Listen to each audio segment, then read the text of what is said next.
ఈరోజు బిట్రగుంట రైల్వే అభివృద్ధి committee, Bitragunta walkers association, వివిధ ప్రజా సంఘాల ఆధ్వర్యంలో బిట్రగుంటలో ఇంతకుముందు ఉన్నటువంటి రైల్వే సర్వీసులని కొనసాగించాలని చెప్పి బిట్రగుంట చెన్నై ఫాస్ట్ ప్యాసింజర్ని మెమో రైళ్ళని, అలాగే బిట్రగుంట విజయవాడ ఎక్స్ప్రెస్ మెమో రైళ్ళని కొనసాగించాలని చెప్పి బిట్రగుంట రైల్వే అభివృద్ధి కమిటీ తరఫున ఈరోజు బిట్రగుంట రైల్వే స్టేషన్ సూపరింటెండెంట్ గారిని కలవడం జరిగింది.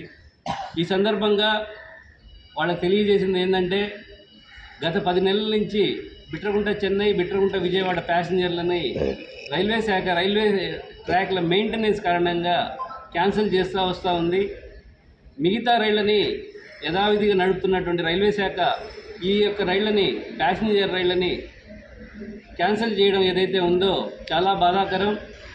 సుమారు 1 సంవత్సరం కాలం పాటు నుంచి ప్యాసింజర్ రైళ్ళని నడపనటువంటి పరిస్థితి రైల్వే శాఖ దాపురించింది.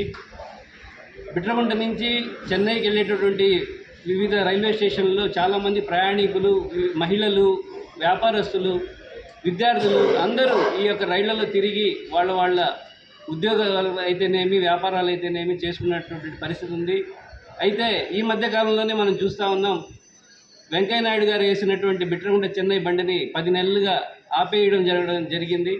దానికి సంబంధించి మళ్ళీ దాన్ని కొనసాగించాలని చెప్పి నేను డిప్యూటీ జనరల్ మేనేజర్ వారికి లెటర్ ద్వారా, వినతి పత్రం ద్వారా పంపించడం జరిగింది. అయినప్పటికీ ఎలాంటి మార్పు రాలేదు. కాబట్టి పిఎంఓ ఆఫీసు కూడా గ్రీవెన్సెస్ ద్వారా ప్రధానమంత్రి ఆఫీస్ కూడా ఈ యొక్క సమస్యని ప్రధానమంత్రి దృష్టికి తీసుకెళ్ళడం జరిగింది. ఆ యొక్క బండ్లు కానీ యథావిధిగా కొనసాగితే ఎంతోమంది సామాన్య ప్రజానికానికి ఎంతో ఉపయోగకరంగా ఉంటుందని చెప్పి తెలియజేస్తూ ఉన్నాం.